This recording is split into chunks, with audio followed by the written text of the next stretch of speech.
어제 미국 질병통제예방센터가 코로나19 무증상 감염자에 대한 격리 기간을 10일에서 5일로 단축할 것을 권고했습니다.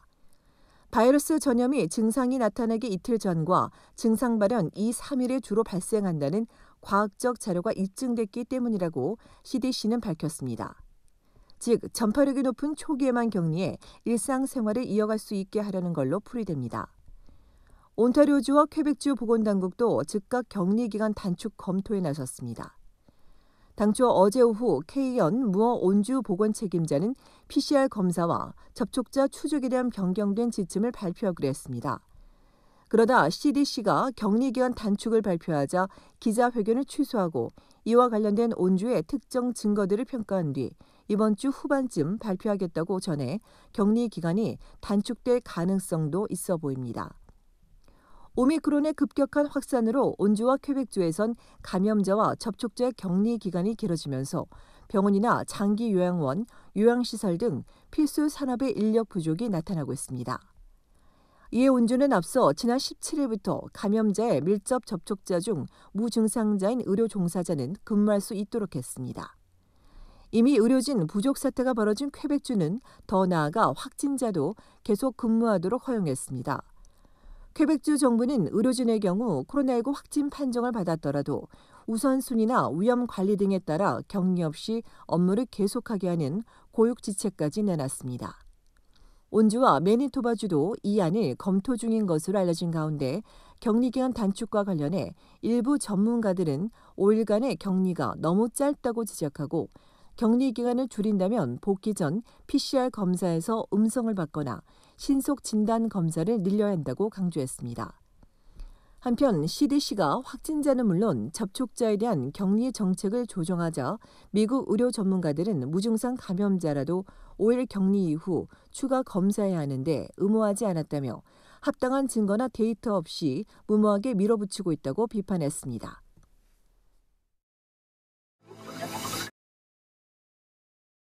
한국 정부가 오미크론 변이 확산에 따른 해외 입국자의 격리 의무 조치를 내년 2월 3일까지 추가 연장하기로 했습니다. 지난 3일부터 적용된 한국 입국자에 대한 10일 의무 격리는 애초 다음 달 7일 종료 예정이었습니다. 하지만 정부는 해외 유입 오미크론 확진자 증가세와 설 연휴 급격한 해외 유입 증가 가능성, 위험도 등을 종합적으로 고려해 이번 강화 조치를 4주간 연장하기로 했습니다. 또 다음 달 13일부터는 음성 확인서 적용 기준을 확인서 발급일이 아닌 코로나 검사일로 강화하기로 했습니다.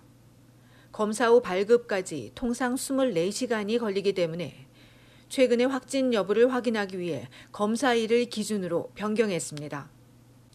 이 기간 장례식과 공무 국외 출장 등만 격리 면제서가 발급되며 이들은 7일 안에서 제한적으로 격리가 면제됩니다.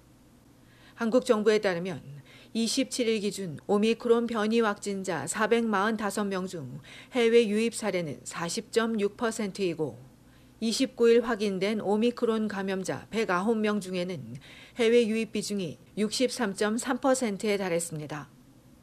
오미크론 감염자 수가 하루 100명을 넘기는 이번이 처음으로 해외 유입 감염자 69명 가운데 46명이 미국에서 입국했으며 2명은 캐나다발 입국자입니다.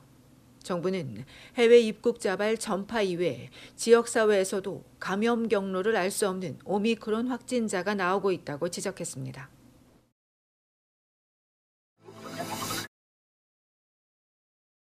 크리스마스 연휴 전국에서 사고사가 잇따랐습니다. 온타리오주 오타와 남부 지역의 유명한 공원에서 눈썰매를 타던 10살 여아가 숨지는 사고가 있었습니다. 사고는 지난 월요일 낮 2시 50분 리버사이드 드라이브 무니스베이 파크에서 발생했습니다. 이날 사고로 심한 부상을 입은 여아는 아동병원으로 급히 옮겨졌으나 끝내 숨졌습니다. 오타와 경찰이 정확한 사고 경위 등을 조사하고 있습니다.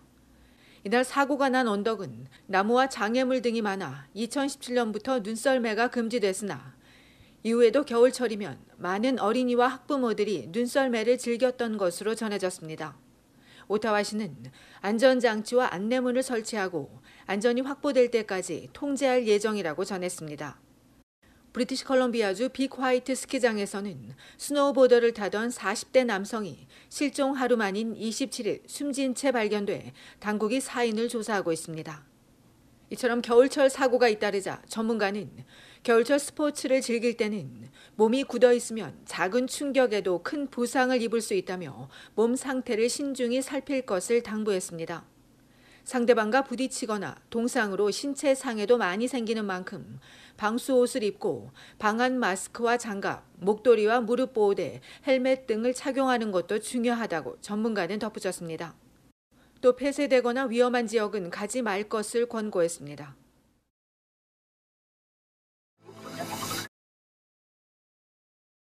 온타리오주의 코로나19 누적 확진자 수가 70만 명을 넘어섰습니다.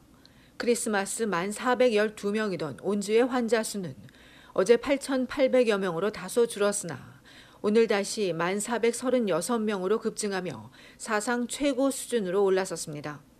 7일간 하루 평균 확진자 수도 9,183명으로 일주일 전보다 160.8% 폭증했습니다. 특히 진단 검사자 가운데 확진 판정 비율은 27%에 달하는 것으로 나타났습니다. 입원 환자와 위중증 환자도 각각 726명과 190명으로 늘고 있고 위중증 환자 가운데 35명은 돌파 감염입니다. 지역별로 보면 토론토에서 2,715명이 나오고 6지역 1,252명, 필지역 1,066명, 오타와 644명 등입니다. 오늘 정부 발표에 따르면 장기요양원 47곳과 헬스장 25곳, 술집과 식당 14곳에서 2명 이상의 확진자가 나왔습니다. 퀘벡주도 또다시 역대 최다 기록을 갈아치웠습니다. 어제 12,833명에 이어 오늘은 13,149명이 확진돼 이틀 연속 기록을 경신하고 있습니다. 수치로만 봐도 역대 최다급인데 최근 지연되고 있는 검사량을 감안하면 이들 두 개 주의 실제 확진자 수는 이보다 훨씬 더 많을 수 있습니다. 브리티시 컬럼비아주에선 크리스마스 이브에 2,441명까지 증가했다. 어제 1,785명으로 다소 줄었습니다.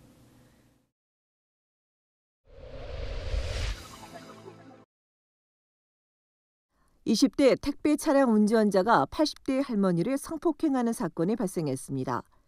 온타리오주 토론토 경찰에 따르면 용의자는 박싱데이인 지난 일요일 새벽 1시쯤 로렌스 에비니스트와 그린 홀름 서킷 인근에 사는 할머니를 찾아와 친한 척 접근하며 집에 들어와선 84세 할머니를 성폭행한 뒤 차를 타고 달아났습니다. 경찰은 용의자가 택배 차량 운전자인 점을 들어 추가 피해자가 더 있을 것으로 보고 사건을 수사하는 한편 피해자들의 적극적인 제보를 요청했습니다. 29세인 용의자는 3건의 성폭행과 불법 주거 침입, 폭행과 강제, 감금 등의 혐의를 받고 있습니다.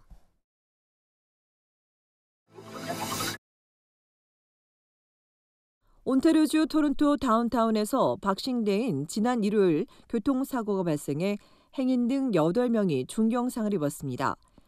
이날 낮 2시 리치몬드와 영스트리트에서 차량 2대가 충돌했는데 이때 충격으로 전복되면서 빠른 속도로 인도를 덮쳐 어린이를 포함해 8명이 중경상을 입었으며 어린 형제 2명이 크게 다쳤습니다.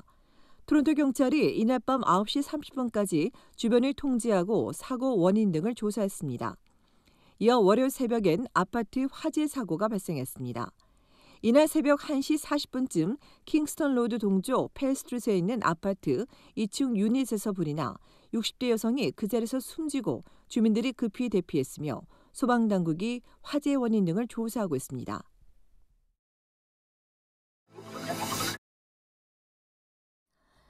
캐나다 서부 지역에 한파가 몰아치고 있습니다.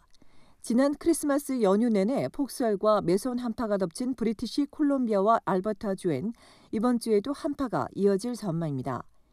북극 고기압에 매서운 북동풍이 몰아치기 때문으로 밴쿠버는 오늘도 체감 온도가 영하 10도까지 떨어졌고 31일까지 영하권에 머물며 춥겠으나 새해엔 다소 누그러진다고 연방환경성은 예보했습니다.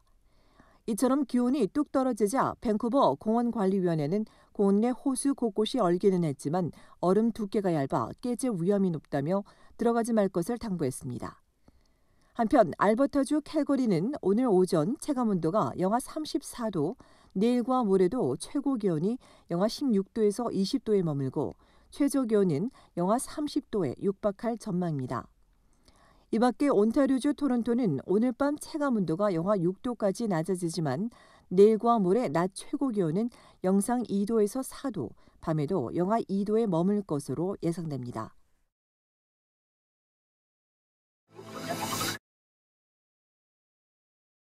온타리오주 정부가 장기 요양원 방문 규정을 강화했습니다. 내일부터 백신 2차 접종 완료한 지정된 간병인 2명에 한해 요양원 방문이 허용되며 일반 방문은 금지됩니다. 이는 장기 요양원 거주민을 위한 조치로 거주민은 병원 방문 등 필수 목적을 위한 외출만 허용되며 직원과 자원봉사자, 필수 간병인은 일주일에 최소 2번 이상 신속 검사를 받아야 합니다.